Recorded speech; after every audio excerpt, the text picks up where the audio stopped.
Right, you ready? Ready? I'm doing the announcement today. Of course. Hello, everybody, and welcome to the Fleming Film Show. I'm Robbie Fleming, and joining me, as always, is Justin Doyle. Hello, Justin. How you been? Hey, Rob. Everything's good. I'm excited to talk more animated films. What's our topic today? We're doing the animated films that have won the award for Best Academy Feature, but we're doing the ones of the 2010s. Yes. So we have 10 movies this time to talk about. And really interesting. The ones that were chosen, the ones that were missed, and the ones that, didn't even get nominated. So it'll be fun to talk about. Yes. And I am going to kick things off. My number 10 is a film by Pixar. Came out in 2012. And this one, I personally would have gone for Wreck-It Ralph, because I really think Disney did it better than Pixar this year. And I do really like this movie, but I just have an issue with the pacing and the ideas not really being explored enough. And my number 10 is Brave. All right, tell me about Brave. So, Princess Merida is this princess from Scotland. Her mum turns into a bear, and she's got to find how to transform her back into a human again. Yeah, and obviously the voice talents are brilliant. You got Telly MacDonald, Emma Thompson, Billy Connolly, who are all fantastic British actors, and you do have some really good animation and some really fun characters. And Julie Walters as the witch is one of the best highlights of the movie because she is awesome. But yeah, if it wasn't for like the second half or the second act, it probably would have been a better movie. Just kind of rewrite it, make it a bit more exciting, and you got a good movie. Pixar had a good idea with really good potential. I just think they just flopped on this one. Yeah, Frankenweenie, Paranorman, The Pirates Band of Misfits, and Wreck-It Ralph were all also up that year. And I would have gone for Wreck-It Ralph. And I may have done the same. Totally. I'll talk about this one in a minute, but I'm going to hit with my number 10. This is not a Pixar movie. This is actually not even a movie that is normally animated by this production company. But we do have an all-star cast. We have an incredible director. Just didn't hit the way that I think that it needed to. It is directed by Gore Verbinski. It came out in 2011, and it's Rango. Johnny Depp is Rango. He plays the lizard, the chameleon who winds up in the town of Dirt. And it's sort of this lawless, wild, wild west, and he becomes sheriff. And, we have all the wacky characters in there. Isla Fisher, Timothy Olyphant, Abigail Breslin, Alfred Molina, Bill Nighy, Stephen Root, which Stephen Root came up last week in one of the movies that we were talking about. Yes, he did. Yeah, so it's a good cast. It's fine film, but it's just, if you, from all the other movies, Brave it's coming up in my next one. So these two are kind of interchangeable to me, Rango and Brave. This year, though, I can understand why, because Rango was up against A Cat in Paris, Chico and Rita, Kung Fu Panda 2, and Puss in Boots. Can I just pause you right there? They had this really weird rule about motion capture and animation at the time, and I would have personally gone for Tintin, because I thought that was a much better movie. Absolutely, yeah. This is what we're talking about. Not even nominated. There is some really good animated. Some weird rule about motion captured animation at the time. Yeah, because they filmed it in person and then layered it over with animation. So Scanner Darkly wouldn't have counted either. Yeah, but you still animate. They're both great movies, though. In Polar Express, right? Same thing. Yeah. Even though that one wasn't like the best, but. No, not really. All right, so Gore Verbinski, we know he's a great director. I love Johnny Depp overall. I just think Rango just didn't hit. Kung Fu Panda 2, unfortunately, wasn't that good, which is why it didn't. I do like Gary Oldman as the villain, though, in that movie. Yes. Yeah. Well, I love all the Kung Fu Pandas, but I just think this was new. This was fresh. These other two movies that were up Chico and Rita, it looks like hand drawn sort of says romantic film with Spanish and English languages. I'll have to check that out. Yeah, I know, that sounds fun. And then A Cat in Paris in 3D was a French film, 2D animation studio, Fleming, about a Parisian girl whose cat leads her to an unravel a thrilling mystery. So definitely have to check that out as well. Yeah, and the animation actually looks pretty good. So I would check those out. But yeah, it just seems like a really, except for Tintin, it just didn't. This year was not very big. No, it wasn't. And I will get to Rango a little bit later on. But let me just give the box office here. Hold on a second.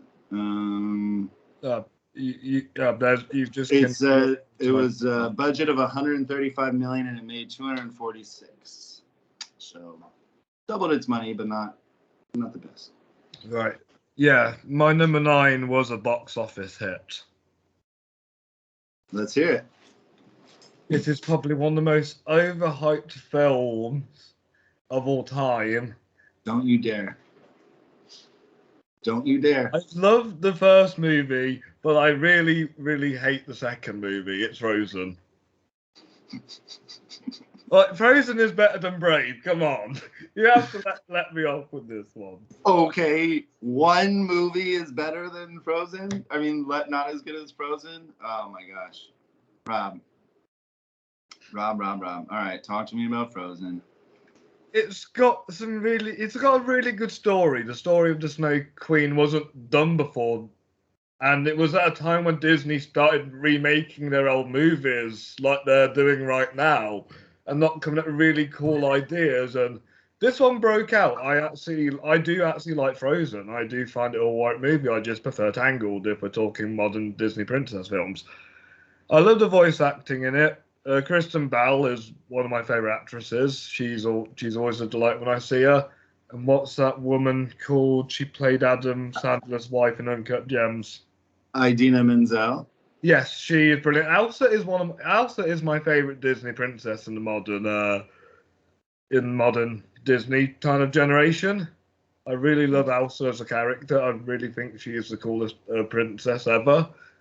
And I do love the fun characters like the rock trolls and the reindeer and Olaf. Who doesn't love Olaf? But yeah, I think 2013, and I think it was nominated. I think I would just gone with The Wind Rises purely because I'm kind of more into the war kind of stuff. Yeah, this was also up against The Croods, Despicable Me 2, Ernest and Celestine, and which I thought was going to win that year, and The Wind Rises.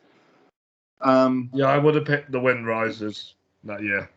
I have so much more to say about this movie, so we can wait, but I can't believe it's your number 9. It revolutionized frickin' the entire franchise. Well, Disney. Frozen, yeah, revolutionized Pixar and Disney, yes. It did, and I do respect it as a movie. I don't hate the movie. Like, none of these movies are terrible.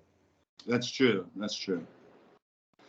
All right. Well, I'm just piggybacking off of your number 10 with my number 9 is Brave. I just think the story is, it's just not really there. Nothing really connecting. Isn't most of these Disney and Brave or Pixar movies, somebody dies, right? So it gives us sort of like something to cling on to and have some somber and feel sorry for. But nothing really crazy happens in this movie. It is beautiful, and I love that they chose like a redhead, like a different character to be the lead here. It did win an Oscar, I think it was also up for a song because I believe Peter Gabriel did some of the songs. But anyways. Yeah, we also have Craig Ferguson in here and John Ratzenberger, who's always classic. He's in the Toy Story movies, which we'll be talking about in a little bit here. Nice. But yeah, Brave came out in June, which is an interesting time for a Disney movie. The budget was 185 million, and it made 539 million. So it definitely made its money. Yeah, it's just fine. It's nothing to really toot the horn at. But we talked about, Wreck-It Ralph was better that year. Even Paranorman was pretty interesting. So as far as like animation goes, but yeah, I mean, we talked about it already, and Brave is my number 9. Nice, good choice. You hinted at a clue to my number 8, actually. What's up? You mentioned Toy Story. Yeah. Which one? My number 8 is Toy Story 4. Nice. Which I had the pleasure of seeing it in the Chinese theatre when I was on holiday where you live in Los Angeles. That's right. And yet, I don't know, I just feel like I liked it better as a trilogy, and as I've said in the past, I really don't like how they dumb down Buzz, but I do love the new characters they feature, like Forky and Duke Kaboom, and we all know how awesome Keanu Reeves is. And let's not forget Ducky and Buddy, and they're played by Key and Peele, who are one of the best duos in comedy history. And we got Christina Hendricks, who played a really, really good... Because she didn't feel like she was an antagonist. She kind of felt more misunderstood, and that's what I liked about. I kind of like how it felt more like an epilogue to kind of finish off Woody's story. But I do think the trilogy was strong, and they could have easily not made this movie, but it was still worth a laugh. It's not terrible at all. I think I still prefer it to Brave anyway. Yeah, this was up against How to Train Your Dragon, The Hidden World, I Lost My Body, Klaus, and Missing Link. And I actually think The Hidden World was really, really well done that year. I thought Missing Link was going to win that year.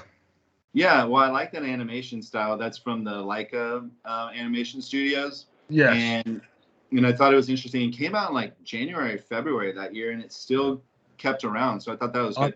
I've been recommended Klaus to watch it this Christmas. Yeah, and Klaus came around and really just blew everybody away from its sort of animation style. And it came out on Netflix like December, so it really barely got in there. I Lost My Body was a movie about a hand that was moving around the world, in this world, and this guy was up trying to find his hand. Oh, it's an Addams Family spinoff. And then, of course, How to Train Your Dragon: The Hidden World was the third installment, and my favorite installment of the How to Train Your Dragon series. Nice. And as we know, I think the How to Train Your Dragon movies all kind of got crapped on. All three of them, all being nominated but never winning. So. Yeah, DreamWorks has only won with Shrek, I think. Yeah. Yeah. So what's your number 8? All right. Maybe a little controversial. I saw this in movie theaters during the holiday season when it came out. And speaking of Frozen, it had a 25-minute Frozen short ahead of it, plus the 25-minute trailers. So now we're 50 minutes in before this movie finally started, and it was Coco. And Coco's my number 8. It's beautiful. And you moan at me for putting Frozen as number 9. Yeah, definitely. This is a beautiful, beautiful film, and it's really sad. That's why I find it weird that it's your number 8. Yeah, well, you also know that I like rewatchability and movies that I would want to see again, and this one I've seen. Definitely. This one I've seen twice, and I wasn't moved more than the other each time. Like it was just fine. But it's beautiful. I love that it has the Hispanic vibe to it, and the Day of the Dead, and it has Hispanic leads because you don't normally see that as much. It's got Garcia Bernal, who's one of the best actors ever. Yes, and of course Benjamin Bratt, and a bunch of other Hispanic leads that we have, don't really know too much, but voiced by Anthony Gonzalez, who played the boy, but Coco is actually the grandmother. And yeah, it's about living in the past, reliving your history, I like that they jumped between the Day of the Dead sort of animation style and also had the original sort of cartoon animation style. The music is fun. We love the song. Remember Me is a great, great song. But it's the one thing that I remember the most is the song. And if that's the case, then to me, this isn't one of the best. But for what it did and for what it's doing for the universe of animation, I really appreciate it. Its budget was $175 million and it grossed $807 million. So we know why it's up there. But Coco, my number 8. Right, my number 7 has already been mentioned. Oh, it's Rango. Okay, sorry. I just wanted to say that it was up against The Boss Baby, The Breadwinner, Ferdinand, and Loving Vincent. So Loving Vincent. Said 2 of them other movies, and Coco deserves it out of them 2. Well, The Boss Baby definitely not. Yeah. Loving Vincent was actually really interesting because it's the Vincent van Gogh paintings pushed into a whole animated movie. Like every single painting. This I gotta check out. They created a story behind all of his paintings and put it all in there, and it's phenomenal. Something we've never seen before. Ferdinand's the one about the bull that's voiced by John Cena. I like that film. I do like that. Well, it was fun. It's fun, but it definitely is not better than Coco. And then The Breadwinner is the one about the it's from a novel, but it's the is that the Iranian film? Yes, I couldn't. It's not here, and I didn't want to say the wrong one, but yeah, it's based in Iran, in Iraq, and it's about the girl who's a breadwinner, and she's got to go around town. That sounds like it's worth checking out. So it's really on the top of this, and then I could do a film off between the 2 of them, see which one's the best nice.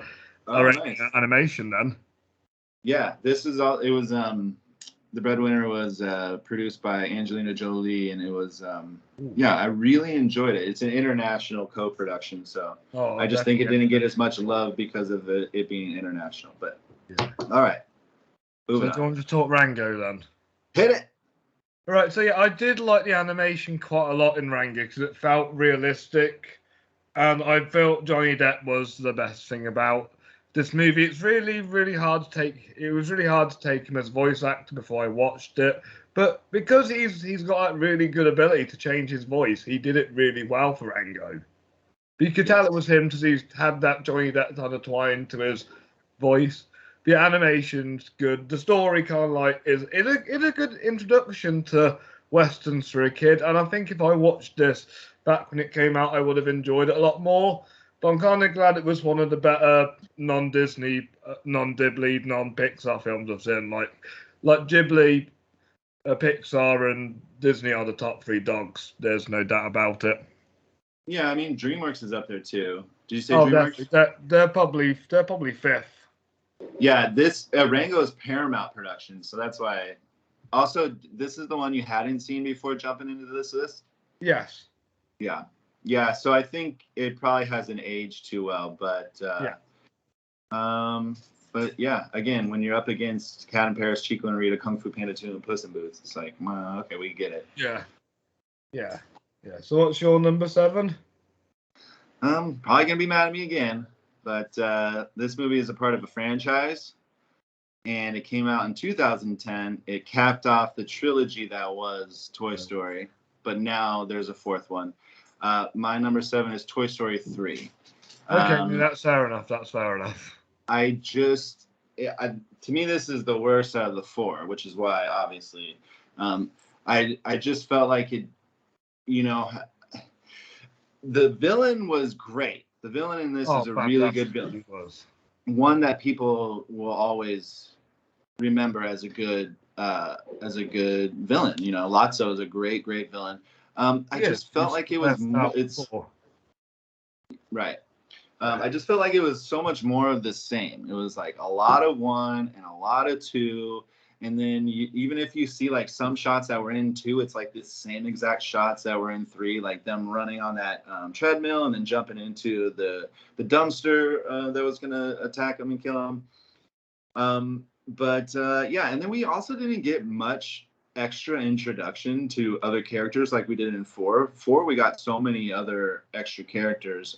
Yeah. This one we just got Lotso and like that whole crew that was over at the Sunshine, place for the kids. And the dolls in her room, they were quite fun. Yeah, the dolls in her room were cool. Yeah, it's just a lot of characters, a lot to focus on, and I was so mad when this movie came out because I loved the first and the second one so much, and I was just so disappointed. The other movies that were up against this was The Illusionist, which is a French movie. Controversy surrounds Tati's motivations for the script, and then How to Train Your Dragon. I thought How to Train Your Dragon was cute. It was fun, but Toy Story is such a huge franchise that it was like a shoo-in for it to win.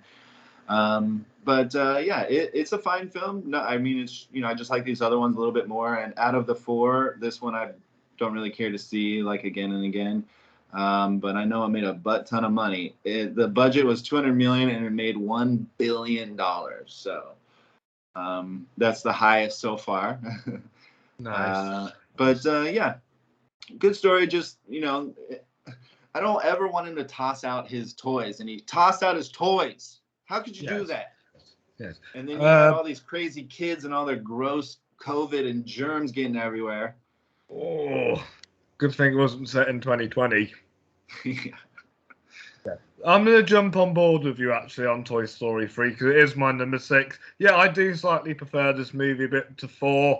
I'd say it's on par with the second one. I just really liked more the conclusion. I really like the end, that when they're all about to die in the fire and then they're saved. I just think that's amazing. Yeah.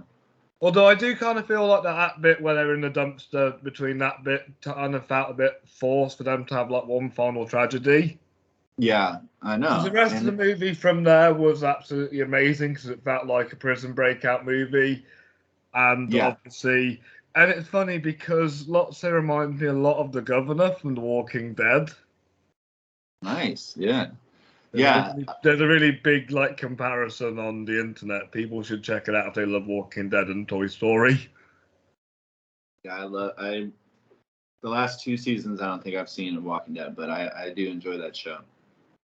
Nice. Yeah, I completely agree. They just threw in another just something so we would, are they going to survive? Are they going to make it? And it's like in a world that is not real, you really made it not like a fun, real thing. It was not a fun ending, but except for the very, very end, which I really enjoyed. But Sorry, that scene where Timothy Dalton's the one he voices, the hedgehog, is doing Shakespeare with the alien. That just makes me laugh every time I see it. Yeah. All right, so that was your number 6? Yes, what's your number 6? My number 6 is Big Hero 6. Came out in 2014. This was up against The Box Trolls, How to Train Your Dragon 2, Song of the Sea, which is an animated fantasy film. Isn't that made by the same guy as Wolfwalkers? Tom Moore, yeah. Yeah, it is. And then The Tale of Princess Kaguya. I've seen that. That's good. I don't think it's as good as Big Hero 6, though. Yeah. I haven't seen those two. I like The Box Trolls. I thought it was really, the animation was interesting and well done. It's kind of like the claymation style. Yeah. So Big Hero 6 is a movie about a boy and his inflatable guy. It's almost like a robot, but it's an inflatable alien. I don't even really know, but its name is Baymax, and I just thought this was such a cute, kind of fun character. La, la, la, la. Yeah, he makes weird noises. We have Ryan Potter playing Hero. We also have Scott Adsit in there, TJ Miller, Alan Tudyk, who's a great voice actor and actor overall, and Maya Rudolph. And it's just a sweet little fun film. James Cromwell. James Cromwell. Yeah, one of the best actors ever. Oh yeah, James Cromwell. He was Robert Callaghan. Yeah, I love James Cromwell. Also Damon Wayans Jr. Yeah, But yeah, this is just a fun little sweet movie. It's about the bond between the robot and Hero, and they team up together with some of their friends to form a high tech like hero group, and it's a lot of fun. I think in the day and age of Avengers, I think they were trying to go with something sort of like that.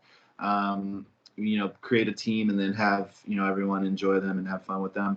But yeah, it's a fun film. It's Asian lead and stuff like that, so that's good. Again, we don't normally see a lot of that. We did see a lot of it this year though, because that year we just talked about the Tale of Princess Kaguya. So it had other options in there, but Big Hero 6 is just fun. It's just a sweet film. I think out of the 10 of these, maybe this one's the one that people don't really remember much. It's not really one that's talked about as much as the others. Do you mind if I jump on board? Because that's my number 5. Sure. Yeah, 2014. I do really like the world they set up, but you kind of, because this is part of like the Marvel universe, I'm trying to work out whether it's in a different universe, or whether it's like a TV show they watch, or whether it's set in like a long distant future, or whether it's happening at this, or if it's in the same universe as Iron Man and stuff. It's just very confusing. But the story, all the superheroes, and obviously Fall Out Boy doing the song Immortals, I love that song. It just kind of stands out as a movie really well. I've showed people this movie and they like it. But I think the highlight is the animation. The animation is spot on. And I've got a funny story about this. My media teacher at college didn't like this movie because he didn't like the animation. He studied animation when he was at college or university. And I was like, but the animation's brilliant in this film. It is really, really good. And it's unique. We don't really see like this when it comes to Disney. Yeah, this is one of those films where if you saw the trailer, you saw a lot of the fun and the outtake, the stuff that you were going to see in the movie that will make you laugh.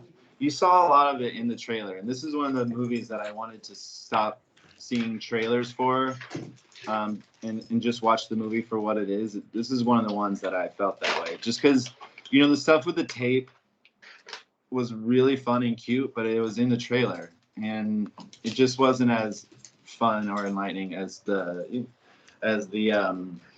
movie itself. I can see why. I think there are a lot of films I didn't see the trailer for, which I liked more than when I first saw the trailer for them. Yeah, it's better to watch the trailer after. Definitely.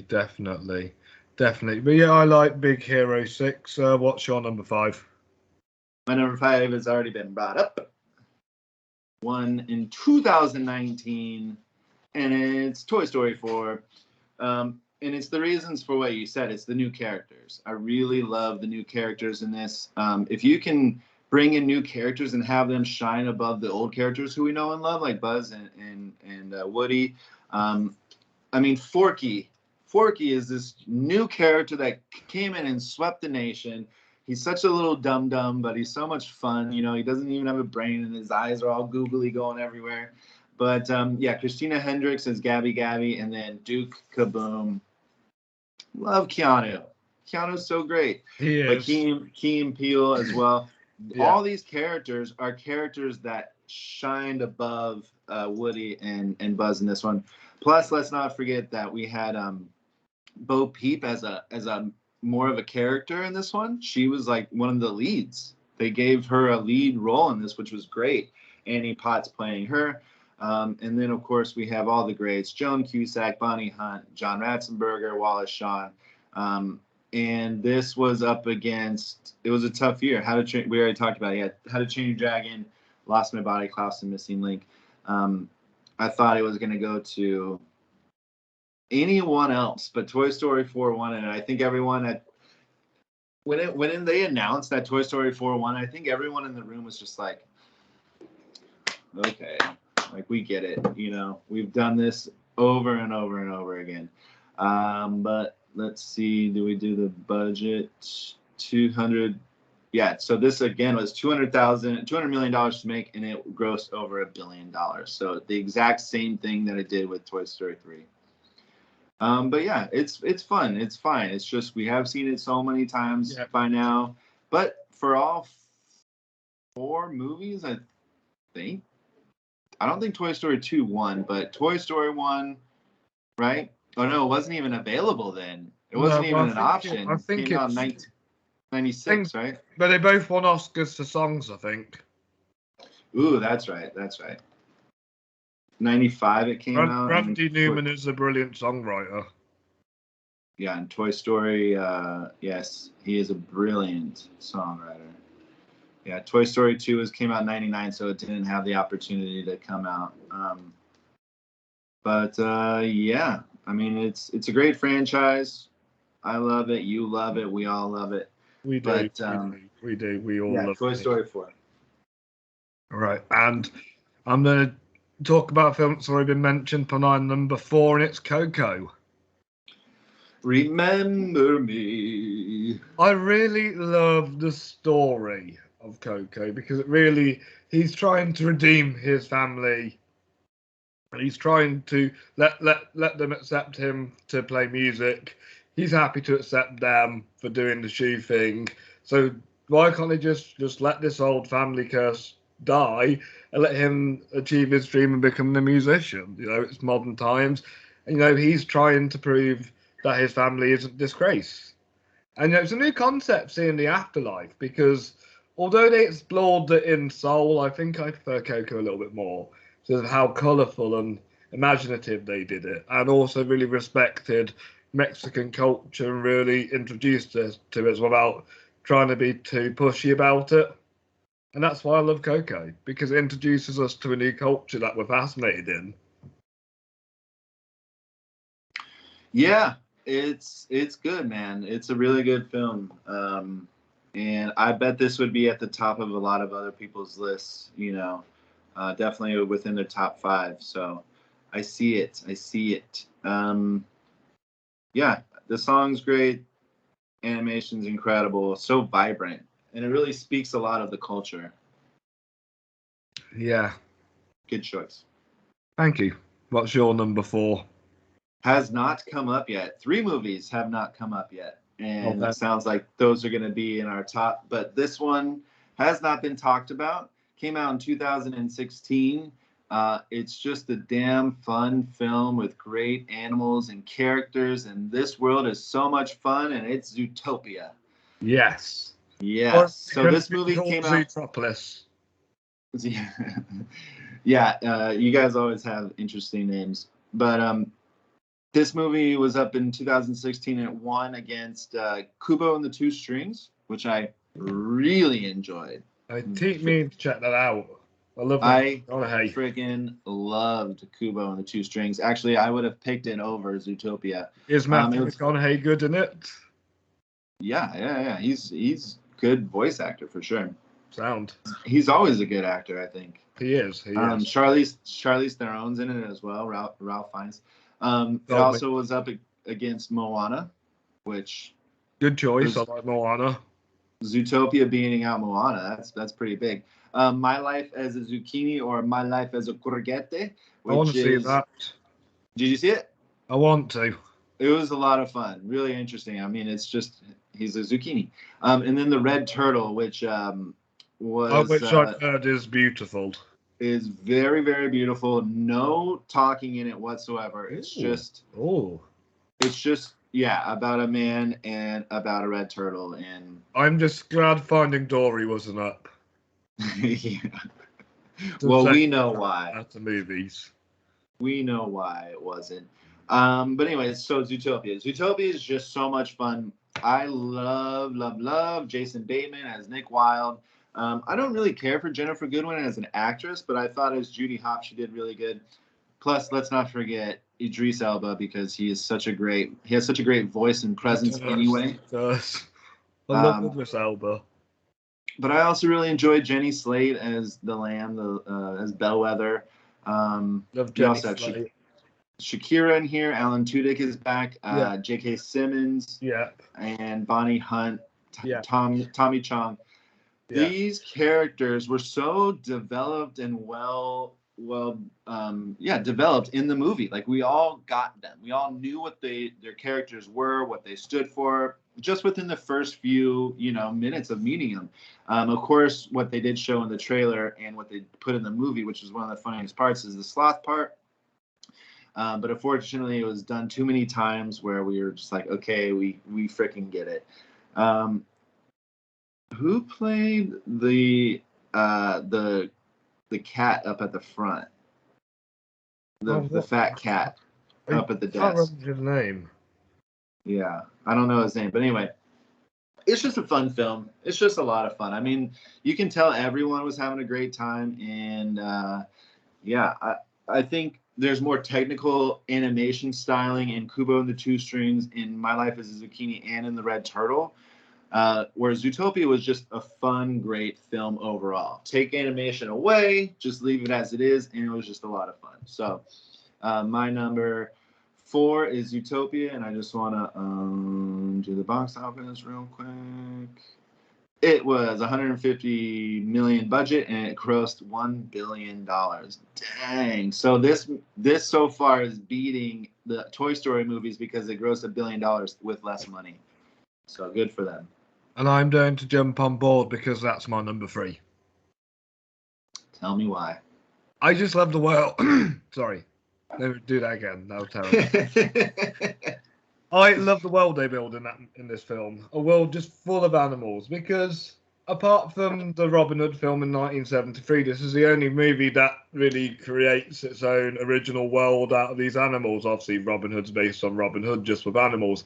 But yeah, this really, really creates this world. Wow, it introduces us to a really grounded protagonist in Jenny. Yeah, I kind of see what you mean by Jennifer Goodwin, but she's good as voicing Judy. And Jason Bateman's always a delight, and so is Idris Elba. And the whole cast he mentioned just proves why it's in the top 5 because of how legendary all these actors are.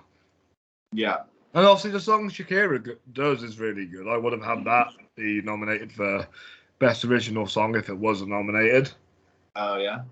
Yeah. And the animation's beautiful. I just really want to see what they do with this idea, because they could make into an anthology series, follow other animals in the universe, or continue Nick and Judy's journey.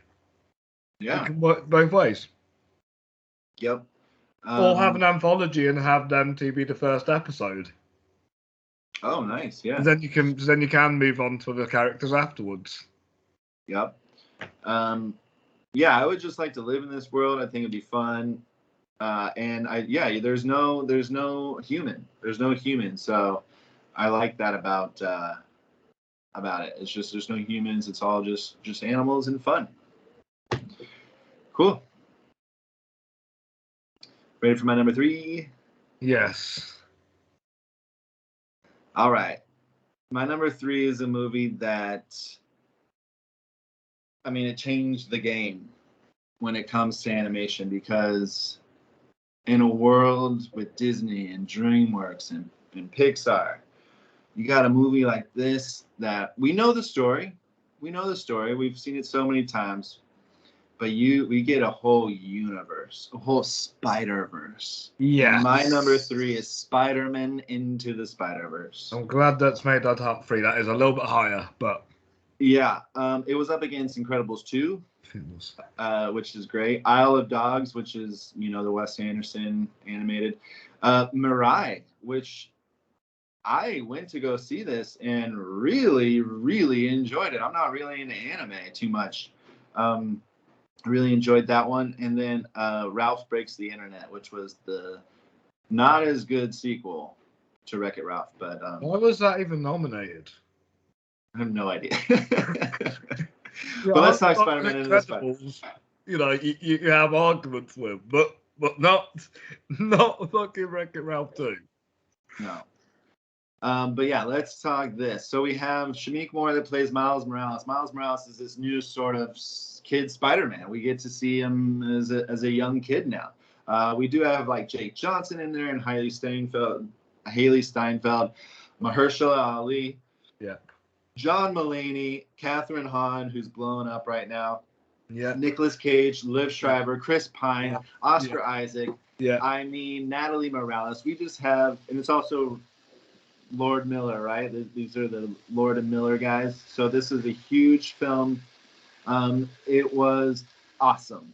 So much fun animation, so much fun dialogue. We know Spider-Man. It's just done so different. And actually, this is the reason why now our next Spider-Man is going to be so wacky and wonky, is because we're going to have a Spider-Verse. We just have all these Spider-Mans from all the other. We have Spider-Girls, and we have Spider-Pigs, and we have, Spider-Noirs. And it's just so interesting and well done. This also had like 2 hit songs on it. The Buzzflower song or whatever, Left in the Dust. Oh, Post so this Malone. Is what? Post Malone, the Post Malone Yeah. song. Yeah, Post Malone, right. So this had a budget of $90 million and it grossed $375 million. So not as big in the box office, but it's so deserved of winning the best animated picture because unique. 100%, It was 100%. I was completely blown. I didn't get to see this in cinema like I did with Incredibles or Isle of Dogs, but once I did see Spider-Verse, I was asking why I didn't see it in cinema. It's gorgeous. So much to look at, so much colors. And you just want to be one of the spider people. You just want to put on a suit and jump around and web around and just have a good time. And then, a lot of people I've introduced it to have all said it's brilliant as well. It's so brilliant. Just super smart, very fun, great world, great actors, and beating out, Disney and Pixar, because I think this is a Sony property. Yes. Well done. Yes. Well done. Yes. Well a lot done. of people are praising Sony after this Mitchells versus the Machine, so I really want to see where Sony go to with their animation and storytelling. Yeah. This is brilliant. Everyone knows it. It was one of the most talked about films of that year. It was people's favorite movie, just period. It was my second favorite movie.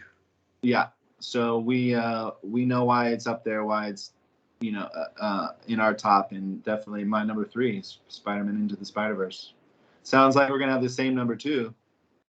Is your number 2 Inside Out then? It is. That sounds perfect. My number 2 is also Inside Out. Hit me with it.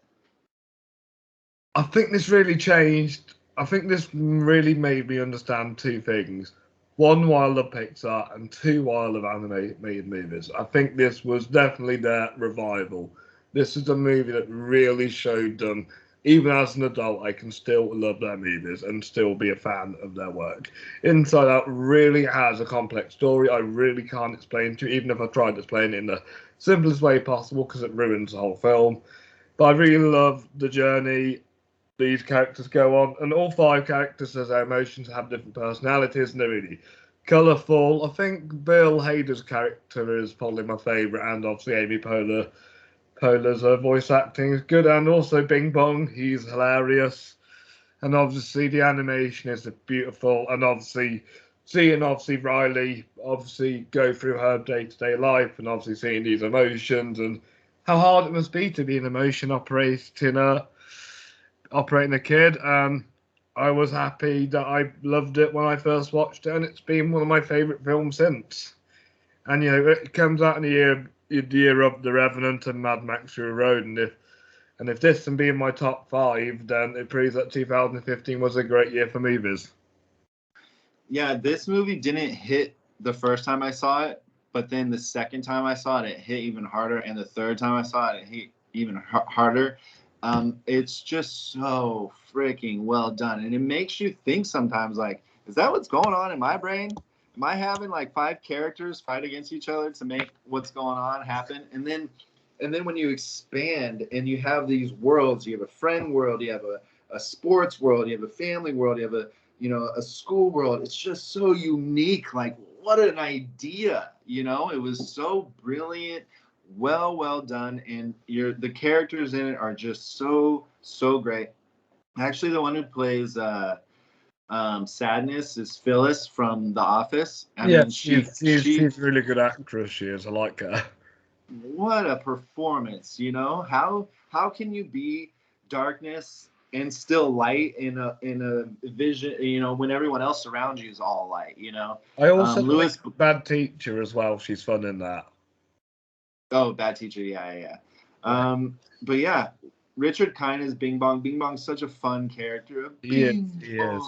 And it's such a sad scene. But Richard Kind on his own is a brilliant voice actor. Definitely. I've been watching Curb Your Enthusiasm, and he's on a really funny episode of the new season. So, but yeah, you talked about Bill Hader's Fear, so much fun. Mindy Kaling is in this. Oh, she's always fun. She is. Diane Lane as the mom. Paula Poundstone is a comedian. You forgot Kyle MacLachlan as the dad. He's a fantastic actor. I love him. Yep. And Bobby Moynihan from Saturday Night Live fame. Frank Oz. Oh, legend. And, of course, it wouldn't be a Disney movie without John Ratzenberger in there. And Leaf Chili's as well. He's in that film, too. Who? Leaf from Red Hot Chili Peppers. Oh, yeah. Yeah, there he is as Mine Worker Cop. All right, so this movie was up against Anomalisa, which was the Charlie Kaufman. I really, really, really want to see that film. It looks really good. Yeah, I haven't seen that either. That one's just the claymation. And I haven't seen it, but I know that he left like cracks and stuff in the faces. He didn't need it to be perfect. You know, he just really wanted it to almost seem real. We have Boy in the World, which I've never even heard about, but I've not heard of it before. A Brazilian animated adventure film. Ooh, sounds good. Okay, Shaun the Sheep movie. We know about those. We talked about Wallace and Gromit last week. Yeah. And then When Marnie Was There, which is a Japanese anime. Oh, that's one of the Ghibli films I've not seen yet. Yes, it is. It's not by Miyazaki. I don't know who it's by, but it's a psychological drama written directed by Hiromasa Yonibayashi. Yeah, it's not by Miyazaki, that one. That's a Studio Ghibli movie. So, yeah. But yeah, we know Inside Out deserves this. It's a fantastic film. It's 8.1 on IMDb, and then box office 175 million, and it grossed 859 million dollars. Nice. I'm glad that we matched on one of them. Yes. Right. All right. Which one do you want to talk about first, Frozen or Spider-Man? Well, we just talked about Spider-Man, so let me just say what my number one is real quick. Yeah, go ahead. Why do you love Frozen more than me then, Justin? Well, everyone knows at Worth of You Movies, I love a musical.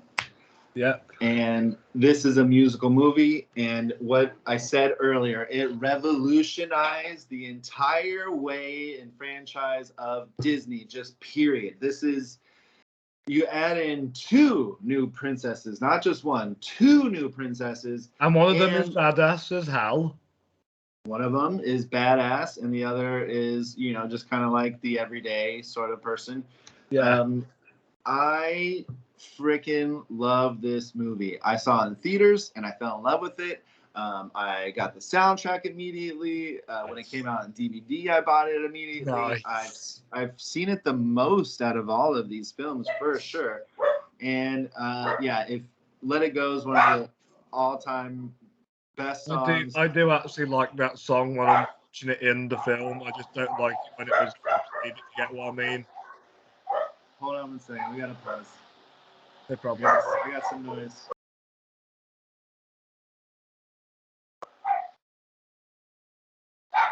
Yeah.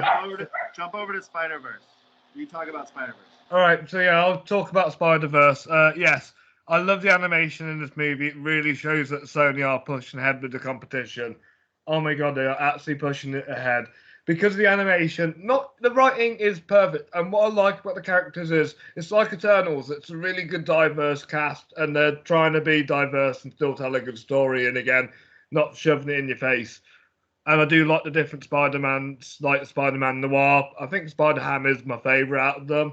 But I really like how they focus on Miles' point of view and not Peter Parker's, because it is a bit kind of same if you just use Peter Parker all the time. I think this is a good idea. Kind of have your own separate... So I'm not really big on like the Venom Morpheus universe they're setting up, and I don't really want Tom Holland to leave the MCU. I think if they're going for Spider-Verse, they should just stick with this being the Spider-Verse franchise and just let Tom Holland be the Spider-Man in the MCU. Just have this one-off where it's the three of them. But yeah, overall, Spider-Verse is my favourite animated movie, period, of the 2010s, not just because I'm a Marvel fan, but because of that gorgeous animation and how it experiments with its ideas. It was definitely a risk worth taking. Yeah, completely. It's just interesting how that movie, it came out in December and really just blew up. Like everyone was talking about it, and for good reason. It's really, really well done. And the rewatchability on it is great because of how beautiful it is. And yeah, I do agree. Like Spider or whatever is really, really great. I like Spider Noir just because Nick Cage. Yeah, that's one of his better roles. Yeah. But back onto Frozen. So we just back onto Frozen. Sorry, Justin. No. It was my fault. They're doing stuff out here, so I didn't want you guys to just hear that. But yeah, so we have Kristen Bell, Idina Menzel, we already talked about, but Jonathan Groff, who also voices, he's actually the king in the Hamilton movie. He plays the king in that. He's just fantastic. He has a great voice. Josh Gad as Olaf, and Alan Tudyk was back again. Olaf is a character that just transcended, just came out of nowhere and everyone fell in love. He's a fun character, but I do want to ask, why is he not melting in summer? He's not what? He's not melting in summer. I know. Yeah.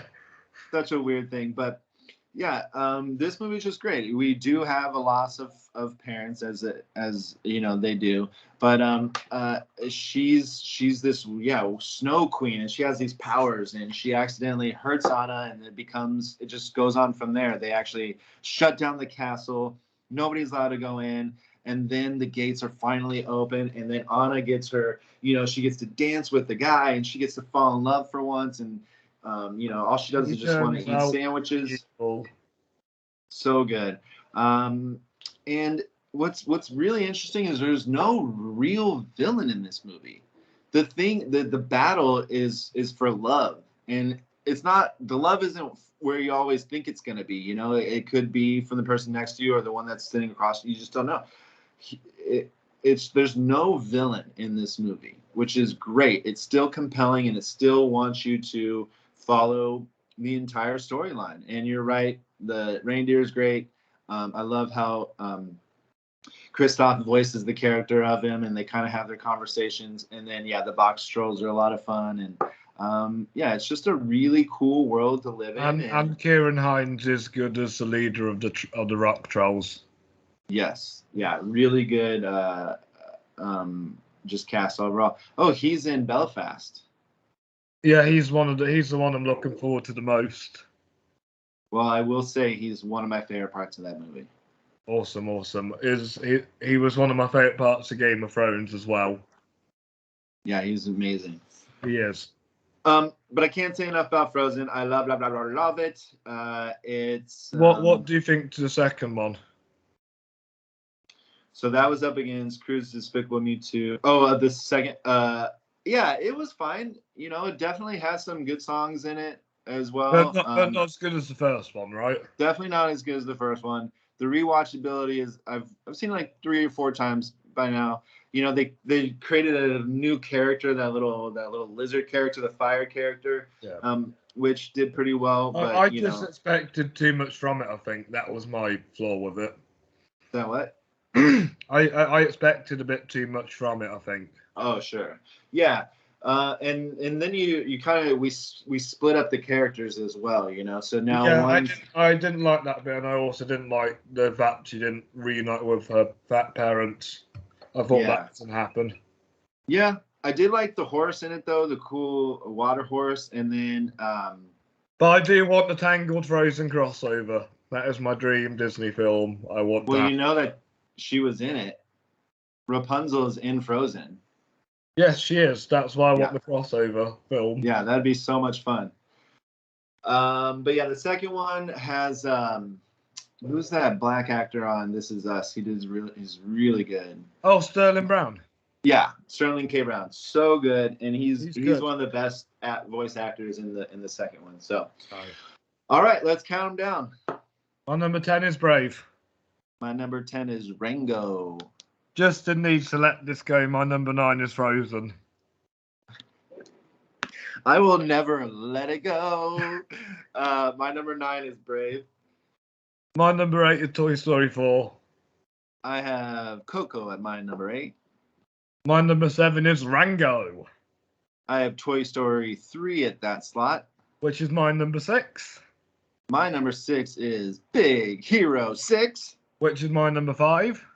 I have Toy Story 4 at my number 5. And my number 4 is Coco. My number 4 is Zootopia. My number 3 is the same film, but it has a different title, and it's Zootropolis. Which is a cool, I think the sequel should be called that. My number 3 is Spider-Man Into the Spider-Verse. I joined with you on number 2 for Inside Out.